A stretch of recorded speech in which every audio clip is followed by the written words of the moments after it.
శ్రీ గురుభ్యో నమ.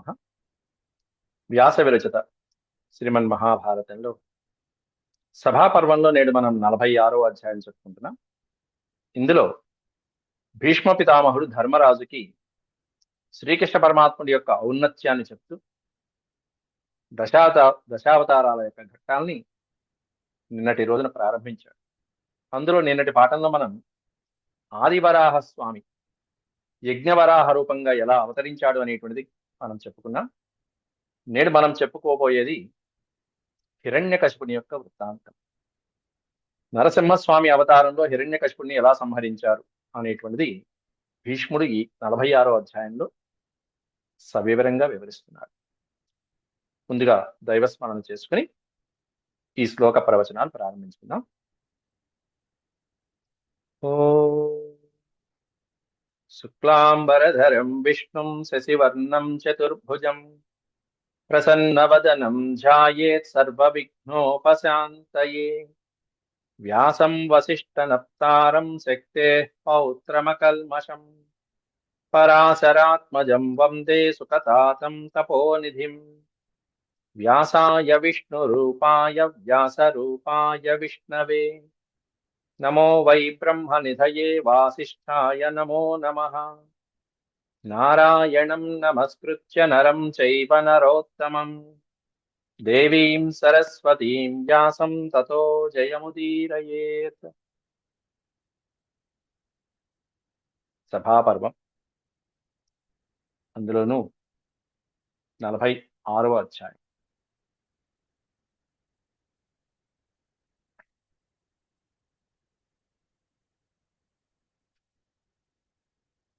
హిరణ్యకశిపునా సముద్రే తపశ్చరణం. హిరణ్యకశిపుడు సముద్రం మధ్యలో తపస్సుని ఆచరించడం అనేటువంటిది వర్ణిస్తున్నారు. ముందు అసలు ఆ హిరణ్యకశిపుడు ఎవరు, ఎందుకు తపస్సు చేస్తున్నాడు, అలాగే ఆ తపస్సుతో ప్రసన్నుడైనటువంటి బ్రహ్మదేవుడు తపఃప్రసన్నేన బ్రహ్మణ తస్మై వరదానం, అతడికి వరాలు ఇవ్వటం, ఏమిటా వరాలు అనేది వర్ణించారు. తస్య వరప్రాప్త్యా భీతానాం దేవానాం బ్రహ్మణ పరిసాంత్వనం, అతడికి ఇచ్చినటువంటి వరాలతో భీతానాం దేవానాం, భయపడిపోయినటువంటి దేవతలని బ్రహ్మదేవుడు శాంతింపచేయడం, అంటే పర్యవసానం చెప్పడం. తర్వాత ఈ శాప పర్యవసానం ఏమిటి, ఈ శాపం నుండి, ఈ రాక్షసుడి బారి నుండి శ్రీహరి ఎలా గట్టెక్కిస్తాడు అనేటువంటిదంతా కూడా బ్రహ్మదేవుడు దేవతలకి చెప్పడం జరుగుతుంది. హిరణ్యకశిపున త్రైలోక్య పీడనే, ఇక్కడ హిరణ్యకశిపున అని ఉండాలి. అక్షరాలు చాలా వరకు దోషాలు ఉంటాయి. ఇది గూగుల్ ట్రాన్స్లేషన్ లో వచ్చేటువంటి చిన్న చిన్న దోషాలు. మనం ఎప్పుడు కూడా పుస్తకాలు ప్రింట్ వేసినా కూడా చిన్న చిన్న అక్షర దోషాలు తప్పవు.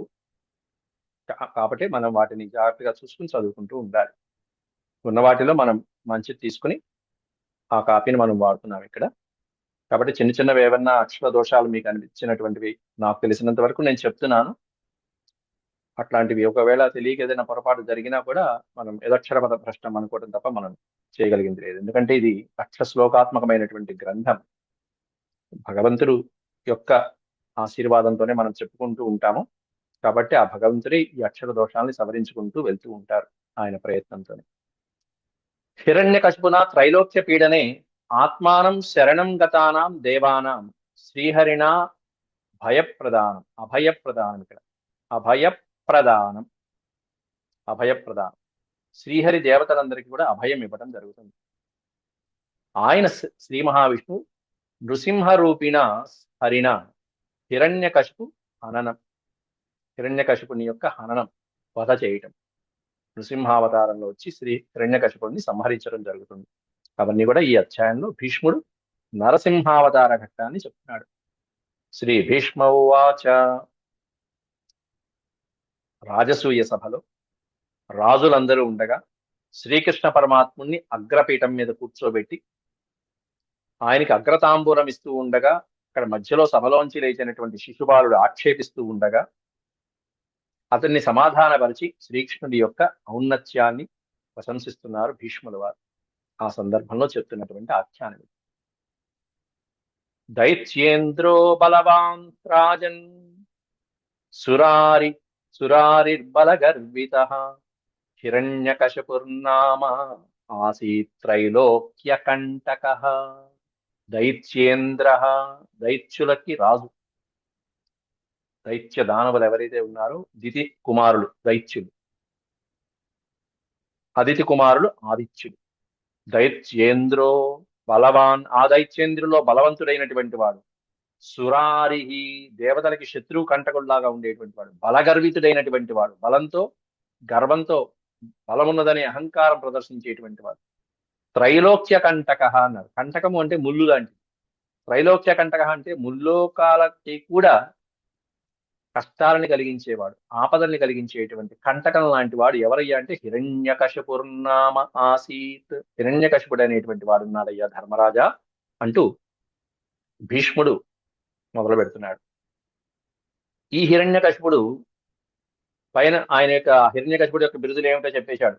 త్రైలోక్య కంటకుడు, దైత్యేంద్రుడు అనేటువంటివన్నీ చెప్పేశాడు బిరుదులు. అట్లాంటి ఈ హిరణ్యకశపుడు దైత్యానామాది పురుషో, దైత్యులకి ఆది పురుషుడు, మొట్టమొదటి దానవరాజు వాడే. దైత్యులకి మొదటివాడు హిరణ్యాక్షుడు, హిరణ్యకశపుడు. జయ విజయుల యొక్క మొదటి అవతారం ఇంకా చెప్పాలంటే. కాబట్టి జయ విజయులు వైకుంఠానికి ద్వారపాలకులుగా ఉన్నటువంటి జయ విజయుల యొక్క మొదటి అసుర దైత్యుల యొక్క అవతారం ఏదైతే ఉందో అది ఆ హిరణ్యకశపుడు దైత్యానాం ఆది పురుష అని పెట్టారు. మొట్టమొదటి వాడయ్యా దైత్యుల్లో, దైత్యరాజుల్లో. దైత్యానామాది పురుషో వీర్యేణ ప్రతిమో బలి ప్రవిశ్య జలదం రాజన్ చకార తప ఉత్తమం. పరాక్రమంలో ఈ హిరణ్యకశపుడితో అప్రతిమో బలి, సాటి వచ్చేవాడు లేట్. వాడితో సరితూగేటువంటి పరాక్రమవంతుడు ఇంక సృష్టిలో లేట్. అట్లాంటి ఈ హిరణ్యకశపుడు జలదం ప్రవిశ్య, జలదం అంటే నీటిని ధరించినది, నీటిని కలిగినటువంటిది అంటే సముద్రంలో. ఆ సముద్రం మధ్యలో అలా ప్రవేశించి, జలాల్లో ప్రవేశించి రాజన్, హే ధర్మరాజ, చకార తప ఉత్తమం, ఉత్తమం తపః చకార, నిష్ఠగా కఠినమైనటువంటి తపస్సుని ఆచరించాట, ఉత్తమోత్తమైనటువంటి తపస్సును ఆచరించాట దైత్యుల రాజైనటువంటి హిరణ్యకశిపుడు. ఎన్ని సంవత్సరాలు చేశాడో లెక్కిచ్చారు కింద వ్యాసుల వారు. 10 వర్ష సహస్రాణి శతాని దశ పంచచ. 10 వర్ష సహస్రాణి, సహస్రం అంటే 1000 సంవత్సరాలు. అట్లాంటిది ఎన్ని సంవత్సరాలు, ఎన్ని వేలు? 10 సహస్రాణి అన్నారు. 10,000 సంవత్సరాలు నీటిలో ఉండి తపస్సు చేశాట. దానిపైన ఇంకా ఫినిషింగ్ ఇచ్చారు. శతాని దశ, శతము అంటే 100, శతాని దశ అంటే 100 × 10 అంటే 1000. ఈ 10,000కి 1000 కలిపితే 11,000. పంచచ, పంచశతాని, పంచకి శతాన్ని కలపండి అంటే 500. కాబట్టి 11,500 సంవత్సరాలు తపస్సు చేశాట. ఏం లెక్కిచ్చాడు చూడండి. 11,500 సంవత్సరాలు నీటిలో ఉండి, జలాలలో ఉండి తపస్సు చేశాడు వాడు, కేవలం జలాల్లో. వ్రతోపవాసతస్తౌ, వ్రత ఉపవాసతస్తౌ, తస్తౌ అంటే నిలబట్టం, అలాగే నిలబడి చేశాడు. ఒక వ్రతంలాగా ఉపవాసాలు చేసి, కఠినమైనటువంటి ఉపవాసాలతో ఎట్లా ఉన్నాడు, ఎలా నుంచున్నట్టు అంటే శ్యాను, ఇక్కడ శ్యాను కంటే స్థాను అనేటువంటి బాగుంది. స్థాను అంటే నిశ్చలంగా ఉండడం. స్థాను మౌనవ్రతో దృఢ, ఒక స్థానువులాగా నిశ్చలంగా కదలకుండా మౌన వ్రతంతో, దృఢమైనటువంటి చిత్తంతో అలాగే నిలబడి ఒక వ్రతంలాగా నిష్ఠగా తపస్సు చేశాట. 11,500 సంవత్సరాలు తపస్సు చేశాట హిరణ్యకశిపుడు నీళ్ళల్లో. ఏమి తపస్సు, ఏం తపస్సు, ఎట్లా చేశాట? తతస్యమదమాభ్యాం చ బ్రహ్మచర్యేణ చానఘ బ్రహ్మా పీతమనాస్తస్య తపసా, బ్రహ్మా ప్రీతమనాస్తస్య తపసా నియమేన చ. శమదమాభ్యాం చ, శమము దమము, అంతరింద్రియ నిగ్రహం, బాహ్యేంద్రియ నిగ్రహము, ఈ రెండిటిని కూడుకుని ఉన్నటువంటి వాడై హిరణ్యకశిపుడు 11,500 సంవత్సరాలు అంత ఆ ఇంద్రియ నిగ్రహంతో కఠినమైనటువంటి బ్రహ్మచర్యేణచ, కఠినమైనటువంటి బ్రహ్మచర్య దీక్షని అవలంబించి శమదమాదులతో పవిత్రంగా కఠోరమైనటువంటి తపస్సును ఆచరిస్తే ఈ తపస్సుకి ప్రీతి చెందినటువంటి బ్రహ్మదేవుడు ప్రీతమనాస్తస్య తపసా తస్య తపసా ప్రీతమనాహ బ్రహ్మ. ఈ హిరణ్యకశిపుడి యొక్క కఠోరమైనటువంటి తపోదీక్షకి మెచ్చుకున్నటువంటి బ్రహ్మదేవుడు ఇతడి యొక్క నియమాలు, ఉపవాసాలు, బ్రహ్మచర్య దీక్ష ఇవన్నీ చూసి వెంటనే స్వయంభువుడు ఆ తపస్సుకి ఫలమిచ్చేటువంటి సమయం ఆసన్నమైందని గ్రహించి దిగి వస్తున్నాడు బ్రహ్మదేవుడు. తత స్వయంభూర్భగవాన్ స్వయమాగమ్య భూపతే విమానేనార్కవర్ణేన హంసయుక్తేన భాస్వత. తత స్వయంభూ, స్వయంభూ తనంతట తానే ఆవిర్భవించగలిగినటువంటి వాడు. స్వయంభూర్భగవాన్ స్వయమాగమ్య భూపతే, స్వయమాగమ్య తనకు తానే వచ్చి స్వయంగా ఆ భూపతి అయినటువంటి హిరణ్యకశిపుడి దగ్గర. ఈ భూపతి అనే సంబోధన ఎవరికంటే ధర్మరాజుకి భీష్ముడు ఉపయోగించిన సంబోధన. ఓ మహారాజా అంటూ చెప్తున్నాడు. విమానేనార్కవర్ణేన, అర్కవర్ణేన చక్కగా స్వయంగా ప్రకాశిస్తూ సూర్యుడిలా ప్రకాశిస్తూ ఉన్నటువంటి మంచి విమానంలో హంసయుక్తేన భాస్వత, తెల్లటి రాజహంసలాగా ప్రకాశిస్తూ సూర్యుడి యొక్క ప్రకాశంతో దగదగాయమానంతో ఉన్నటువంటి విమానంలో బ్రహ్మదేవుడు దిగొస్తున్నాడు స్వయంగా. బ్రహ్మదేవుడు వచ్చాడంటే ఒక్క బ్రహ్మదేవుడే రాడు. బ్రహ్మదేవుడి వెనకాల ఉన్నటువంటి అనేక మంది వందిమాగదులు, బ్రహ్మదేవుడి యొక్క సభలో ఉండేటువంటి వాళ్ళు ఎవరైతే ఉన్నారో వాళ్ళందరూ వచ్చేస్తారు ఆయన అనుసరించి. ఏ కార్యం మీద బ్రహ్మగారు వెళ్తున్నారో, అక్కడ ఏం ఉపదేశిస్తారో ఆ ఉపదేశాలన్నీ వినాలి. అందువలన బ్రహ్మని అనుసరించేటువంటి పురుషులు ఎవరైతే ఉంటారో, మహర్షులు ఎవరైతే ఉంటారో, ఆ దేవసభలో ఉన్నటువంటి అప్సరసలు, గంధర్వులు, అలాగే ఆదిత్యులు, రుద్రులు, సాధ్యులు, ఇంద్రుడు మొదలైనటువంటి వాళ్ళందరూ కూడా బ్రహ్మని అనుసరిస్తూ ఉంటారు ఎప్పుడు కూడా. ఎందుకంటే ఆయన పితామహుడు కాదు, పెద్దవారు కాదు. ఇప్పుడు బ్రహ్మదేవుని అనుసరిస్తూ వచ్చినటువంటి వాళ్ళు వీళ్ళందరూ ఇప్పుడు మనం చెప్పుకోబోయే వాళ్ళందరూ అంతకుముందు బ్రహ్మ సభలో ఉన్నటువంటి వాళ్ళు. మనకి అంతకుముందే సభాపర్వం ప్రారంభంలో మయుడు ఈ మయసభ నిర్మించిన తర్వాత అనేక మంది సభలు చెప్పారు. యమసభ ఎలా ఉంటుంది, వరుణ సభ ఎలా ఉంటుంది, ఇంద్ర సభ ఎలా ఉంటుంది, కుబేరుడి సభ ఎలా ఉంటుంది, బ్రహ్మ సభ ఎలా ఉంటుందో వర్ణించారు. అందులో బ్రహ్మ సభలో ఎవరెవరు ఉంటారు అనేది చెప్పారు. వాళ్ళందరూ ఇక్కడ ఆ ఉన్నటువంటి వాళ్ళందరూ బ్రహ్మదేవుడితో పాటు ఇప్పుడు వస్తున్నారు. ఆదిత్యైర్ వసుభి సాధ్యైర్ మరుద్భి దేవతై సదా, దేవతైస్తదా రుద్రైర్విశ్వసహ సహాయైశ్చ యక్ష రాక్షస కిన్నరై. ఆదిత్యులు, ద్వాదశాదిత్యులు వస్తున్నారు, వసువులు వస్తున్నారట. వసుభి సిద్ధులు, సాధ్యులు, మరుత్తులు, అలాగే దేవై అనేక మంది దేవతై తదా రుద్రై విశ్వ సహాయైశ్చ ఏకాదశ రుద్రులతో పాటుగా విశ్వే దేవతలతో పాటుగా యక్ష రాక్షస కిన్నరై, యక్షులు రాక్షసులు కూడా ఉన్నారు. సుప్రసిద్ధమైనటువంటి రాక్షసులు ఉన్నారండి. కిన్నరులు కూడా ఉన్నారు. వీళ్ళందరితో పాటుగా దిశాభిర్ విదిశాభిశ్చ, దిశ విదిశ అనేకమైనటువంటి దిక్కులు ఆయా రూపాలతో బ్రహ్మదేవుని ఉపాసన చేస్తూ ఉంటాయి. అక్కడ తూర్పు దిక్కు, దక్షిణ దిక్కు, ఈశాన్యము, నైరుతి ఇట్లాంటివి ఏవైతే ఉంటాయో దిశా విదిశలు అవన్నీ కూడా ఆయా రూపాలలో అక్కడ బ్రహ్మదేవుని ఉపాసన చేస్తూ ఉంటాయి. వాళ్ళందరూ కూడా ఈయన వెనకాల వచ్చేసారు. దిశాభిర్ విదిశాభిశ్చ నదీభి సాగరై సహా, నదులు, సముద్రములు మొదలైనటువంటివన్నీ కూడా రూపాలను ధరించి వస్తున్నాయి. అంతేకాకుండా నక్షత్రైశ్చ ముహూర్తైశ్చ కేచరైశ్చాపరైర్గ్రహై, నక్షత్రములు, ముహూర్తములు, దివ్యమైనటువంటి ముహూర్తాలన్నీ ఆకారాన్ని ధరించి ఉంటాయి బ్రహ్మదేవుడి యొక్క సభ. అవన్నీ కూడా బ్రహ్మ వెనకాల వచ్చేసాయి. కేచరై, కేచరులు అంటే ఆకాశమునందు సంచరించేటువంటి వాళ్ళు, దేవతలు, సిద్ధులు మొదలైనటువంటి వాళ్ళు. అపరైర్గ్రహై, అనేకమైనటువంటి గ్రహములు ఏవైతే ఉన్నాయో ఆ గ్రహాలన్నీ కూడా ఆకారము దాల్చి బ్రహ్మ వెనకాల సంచరించాయి. మెల్లగా అక్కడి నుంచి దేవలోకం, బ్రహ్మలోకం నుంచి ఆయన సభలోంచి ఈ హిరణ్యకశిపుడు తపస్సు చేస్తున్న ప్రదేశానికి వస్తున్నారు వీళ్ళందరూ కూడా. దేవర్షిభిస్తపోయుక్తై సిద్ధై సప్తర్షిభిస్తదా, సప్తర్షులు, సిద్ధులు, దేవర్షులు, నారదులు లాంటి వాళ్ళందరూ కూడా తపోయుక్తులైనటువంటి వాళ్ళందరూ కూడా ఈయన వెనకాల ఉన్నారు. ఇంకా రాజర్షిభిః గంధర్వైరప్సరోగణైః. అనేక మంది రాజర్షులు, బ్రహ్మర్షి విశ్వామిత్ర, రాజర్షి విశ్వామిత్ర మొదలైనటువంటి వాళ్ళందరూ, మాంధాత మొదలైనటువంటి వాళ్ళు, షట్చక్రవర్తులు, పుణ్యతమైర్గంధై, చక్కటి గంధర్వై అప్సరోగణై, గంధర్వలు అప్సరస గణములు మొదలైనటువంటి వాళ్ళందరూ, పుణ్యలోకాలలో ఉండేటువంటి పెద్దలు, పితృగణాలు మొదలైనటువంటి వాళ్ళు, చరాచర గురు శ్రీమాన్ వృత సర్వసురైస్తథా.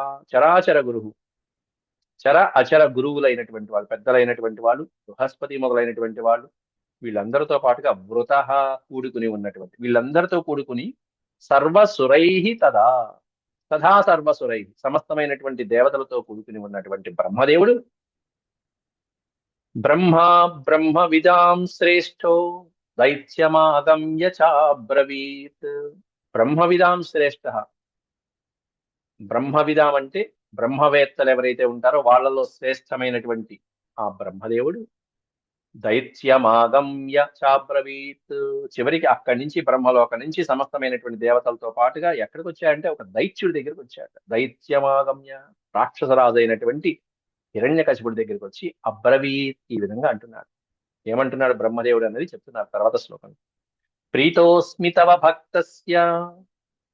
భక్తస్య, నీకు నా మీద ఉన్నటువంటి భక్తి పారవశ్యానికి, నువ్వు చేసినటువంటి తపస్సుకి మెచ్చుకున్నానయ్యా. ప్రీతః అస్మి, సంతోషించాను.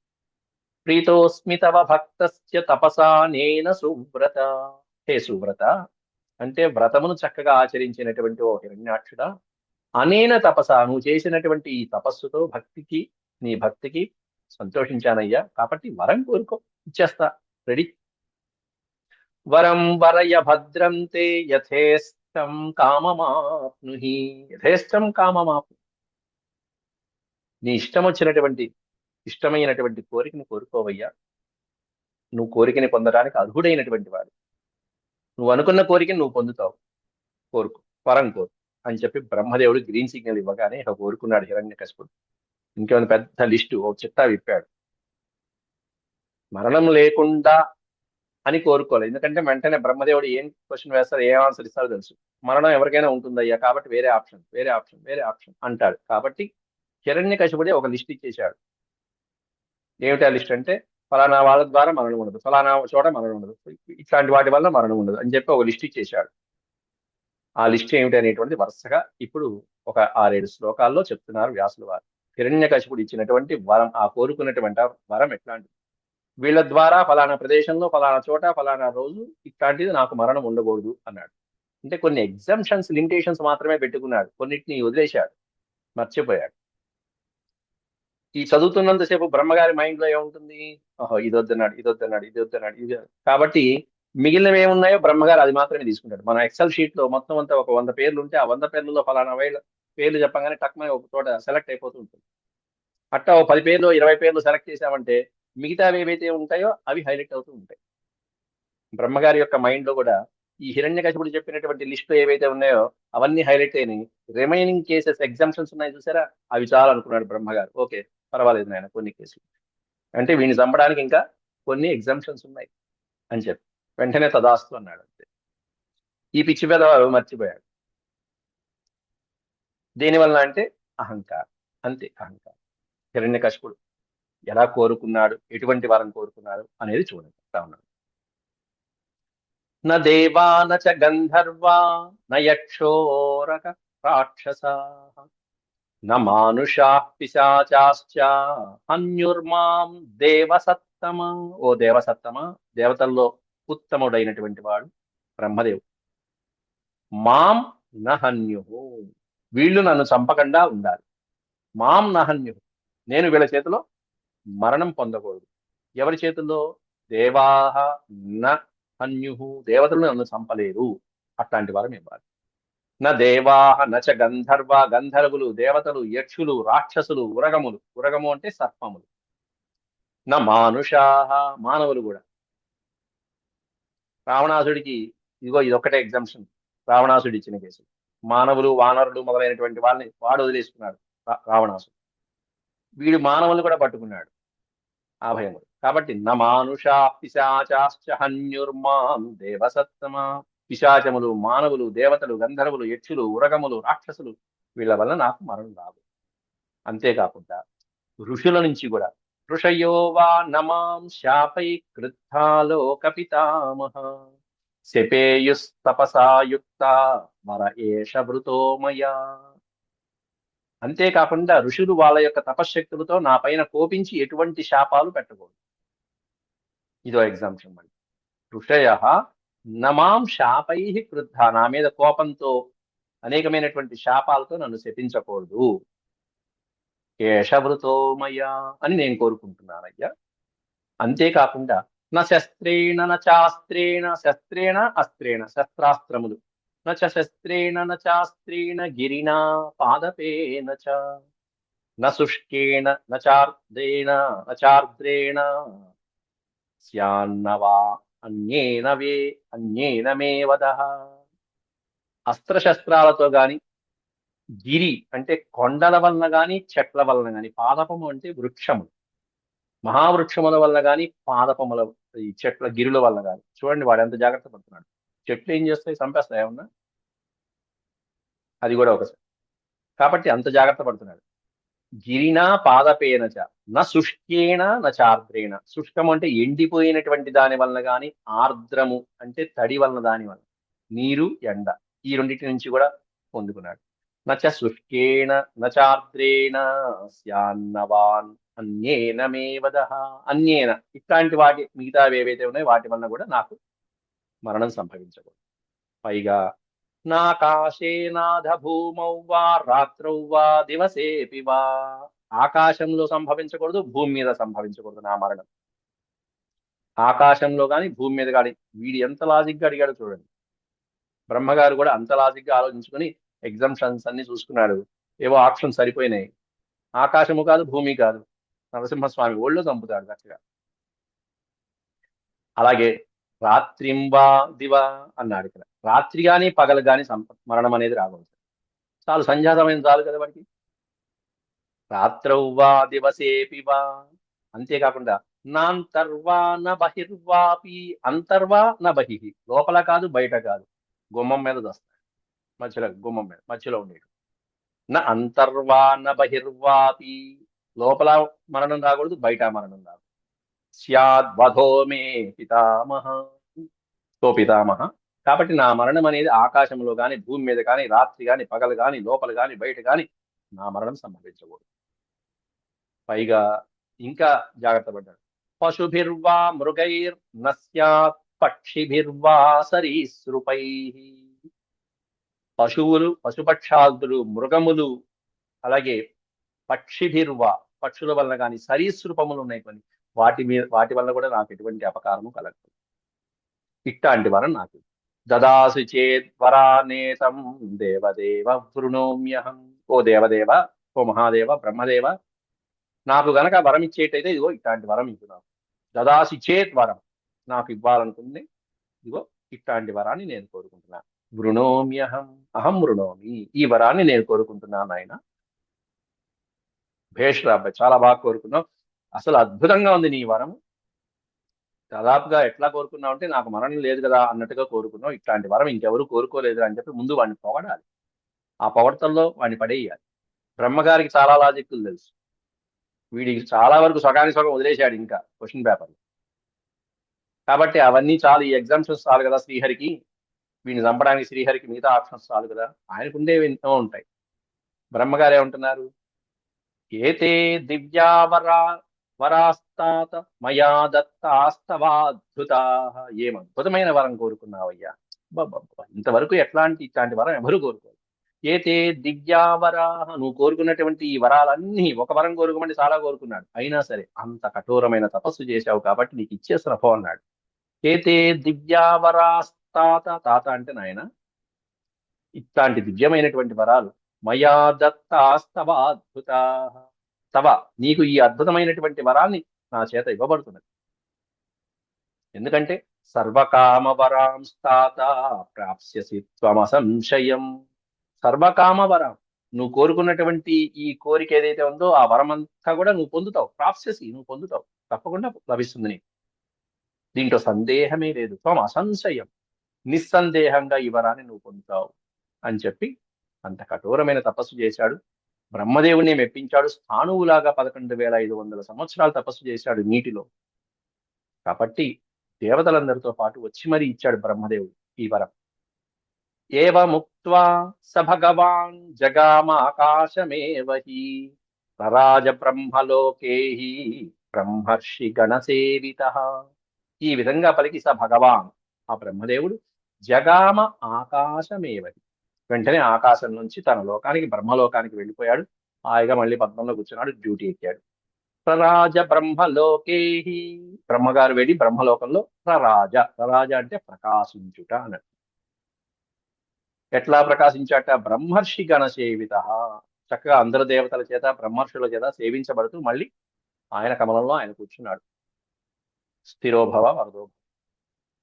అయితే దేవతలు కాస్త కంగారు పడ్డారు. తతో దేవాశ్చ నాగాశ్చ గంధర్వా మునయస్తదా, దేవతలు, నాగులు, గంధర్వులు, మునులు మొదలైనటువంటి వాళ్ళందరూ వచ్చి కూర్చున్నాక అప్పుడు కంగారు పడి ఆ కంగారులో బ్రహ్మగారిని అడుగుతున్నారు. వర ప్రదానం శ్రుత్వైవ, ఇట్లాంటి వరం ఇచ్చాడు అని తెలియగానే ఆ వరం విని వీళ్ళు కంగారు పడిపోయారు. బ్రహ్మాణముప ఉపస్ బ్రహ్మాణముపస్థిత, బ్రహ్మదేవుని యొక్క ఎదురుకుండా ఆయనకి నమస్కారం చేసి దేవతలు అంటున్నారట. దేవా ఊచు, దేవతలు అంటున్నారు ఏమని? వరేణానే భగవాన్ బాధిష్యతి సనోసుర సహా నహ అసుర, సహా అసుర, ఆ అసురుడు, ఆ రాక్షసుడు, నహ అంటే మమ్మల్ని, ఆదిష్యతి అనేన వరేణ, వరేణ, అనేన వరేణ, ఈ వరంతో, నువ్వు ఇచ్చినటువంటి ఈ వరంతో మమ్మల్ని తప్పకుండా బాధిస్తాడు కదా ఆ హిరణ్యాక్షుడు. ఇట్లాంటి వరం ఇచ్చావేట పెద్ద నాయన, తాతగారు ఏంటి ఇట్లాంటి వరం ఇచ్చారు మీరు చూసి చూసి. తత్ప్రసీదస్వ భగవన్ వధోపాయోస్య చించ్యత. ఇన్ని వేల సంవత్సరాల నుంచి తపస్సు చేస్తున్నప్పుడు వీళ్ళకి కలగని ఆలోచన, వాడి వరం కోరుకోగానే వీళ్ళకి వచ్చింది. ఏమిటి ఆలోచన? వధోపాయస్య చింత్యత, కాబట్టి అసురుడి యొక్క వధ ఉపాయం ఆలోచించి చెప్పండి అని బ్రహ్మదేవుని కోరుకుంటున్నారు ఈ దేవతలు. ఒక అసురుడు అంత కఠోరమైన తపస్సు చేసి ఆ వరాన్ని పొంది ఫలాన్ని పొందిన వెంటనే దేవతలకు పుట్టే కంగారు. వెంటనే ఆ వరం కోరుకున్నాడు. ఇట్లాంటి వరం కోరుకుంటారు మరి. నిజంగానే వాళ్ళ యొక్క బుద్ధి అట్లాంటిది. అసురులకి వరం ఇచ్చేటప్పుడు మనం జాగ్రత్తగా ఆలోచించుకుని ఇవ్వాలి. కానీ తపస్సు చేసినటువంటి తపస్సు అంత బ్రహ్మాండంగా చేశాడు, దేవతల కంటే అద్భుతంగా చేశాడు, అంత నియమంగా చేశాడు. కానీ బుద్ధి ఎట్లాంటిది? ఆ బుద్ధి వలన ఎన్నో అపకారాలు జరుగుతాయి. దానివల్ల ఎన్నో కోట్ల సంవత్సరాలు దేవతలు వెనకబడిపోయారు, ఎన్నో ఇబ్బందులు పడ్డారు. ఒక అసురుడికి ఈ విధమైనటువంటి వరాలు ఇవ్వటం. కాబట్టి తత్ప్రసీదస్వ భగవాన్ అంటూ దేవతలు మొరపెట్టుకుంటున్నారు. వధోపాయస్య చించుతాం, ఈ వధోపాయం ఏమన్నా ఉందా, మార్గాంతరం ఏమన్నా ఉందా? ఈ అసురుడు పేట లేకపోతే రేపు మా పరిస్థితి ఏమిటి, నివారణోపాయం ఏమిటి, ఎన్నాళ్ళు మేము ఇబ్బంది పడాలి అనేటువంటిది అడుగుతున్నారు దేవతలు. దానికి భీష్ముడు సమాధానం చెప్తూ బ్రహ్మదేవుడు వాళ్ళకి ఏం సమాధానం చెప్పాడో వివరిస్తున్నాడు. తతో లోకహితం వాక్యం శ్రుత్వా దేవ ప్రజాపతి ప్రోవాచ భగవాన్ వాక్యం సర్వ దేవగణాంస్తదా, సర్వదేవగణాంస్తదా, సమస్తమైనటువంటి దేవతాగణాలకి కూడా భగవాన్ బ్రహ్మదేవుడు వాక్యం ప్రోవాచ, ఈ విధమైనటువంటి వాక్యాల్ని ప్రోవాచ చెప్తున్నాడు. ఎందుకని? లోకహితకరమైనటువంటి వాక్యం. అక్కడ దేవతలు కంగారు పడుతున్నారు. వాడు ముల్లోకాలని, మొత్తం 14 లోకాలని గడగడలాడిస్తే పరిస్థితి ఏమిటి? కాబట్టి లోకహితాన్ని కూడా ఆలోచించాలి. ఆలోచించి ఆ వాక్యాన్ని విని ప్రజాపతి బ్రహ్మదేవుడు ఈ విధంగా అంటున్నాడు. ఏమంటున్నాడు? అవశ్యం త్రిదశాస్తేన ప్రాప్తవ్యం తపస ఫలం తపసోంతేస్య భగవాన్ వధం కృష్ణ కరిష్యతి చెప్పేశాడు విషయం. పేపర్ లీక్ అయిపోయింది. ఏమిటంటే వాడు చేసిన తపస్సుకి ఫలితం వాడు అనుభవించాలి తప్పకుండా. కాబట్టి ఈ వరం ఇవ్వడం సబబే. అయితే వాడు చేసిన తపస్సుకి తగినటువంటి ఫలం పొందిన తర్వాత ఆ తపో ఫలితం అయిపోతుంది కదా, ఆ తర్వాత వాడి యొక్క వధ జరుగుతుంది. అది మాత్రం నిశ్చయం. వాడు వరం కోరుకున్నాడు, కానీ కొన్ని ఎగ్జామ్షన్స్ వదిలేశాడు. దాని ప్రకారం భగవత్ స్వరూపుడైనటువంటి కృష్ణ కరిష్యతి వధం, శ్రీ మహావిష్ణువు తప్పకుండా ఇతడి యొక్క వధని చేస్తాడు. ఎప్పుడు? తపసోంతే అస్య, అతడి యొక్క తప ఫలితం అంతా అనుభవించిన తర్వాత. అంటే అప్పటిదాకా దేవతల యొక్క పరిస్థితి అగమ్య గోచరమే. అవశ్యం త్రిదశాస్తేన, త్రిదశ అంటే దేవతలు. ఓ దేవతలారా, తప్పకుండా ఇతని యొక్క మరణం అనేది సంభవిస్తుంది. ప్రాప్తవ్యం తపస్స ఫలం, అతడు తపస్సు చేసినటువంటి ఫలితము అనుభవించాలి, పొందాలి. ఆ ఫలితమంతా అయిపోయిన తర్వాత వాడు కష్టము అనుభవించాలి, శ్రీహరి చేతిలో మరణము అనుభవించాలి. తప్పకుండా ఉంటాయి, ఈ రెండు ఉంటాయి. అనంగానే వెంటనే దేవతలు అమ్మయ్య అనుకున్నారు, ఊపిరి పీల్చుకున్నారు. ఏతచ్చుత్వాసురా సర్వే బ్రహ్మణ తస్య వైవధం. ఈ మాట వినంగానే దేవతలందరూ కూడా బ్రహ్మదేవుడికి నమస్కారం చేసి ఆ వధోపాయం చెప్పేటప్పటికి స్వాని స్థానాన్ని దివ్యాని జగ్ముస్తే వై ముదాన్విత. ముదాన్విత అంటే సంతోషంగా వాళ్ళు వాళ్ళ వాళ్ళ స్థానాలకి వెళ్ళారు దేవతలందరూ కూడా బ్రహ్మదేవుడికి నమస్కారం చేసి. ఆ తర్వాత వరగర్వంతో ఇటువంటి వరాలు పొందినటువంటి హిరణ్యకశిపుడి యొక్క ప్రవర్తన ఎలా మారిపోయింది అనేటువంటిది వచ్చే శ్లోకాల్లో చెప్పుకుందాం. మళ్ళీ అంతవరకు సెలవు. ఓం శాంతి శాంతి శాంతి. యదక్షరపద భ్రష్టం మాత్రాహీనం చ యద్భవేత్ తత్సర్వం క్షమ్యతాం దేవ నారాయణ నమోస్తుతే. సర్వం శ్రీకృష్ణార్పణమస్తు. హరి ఓం.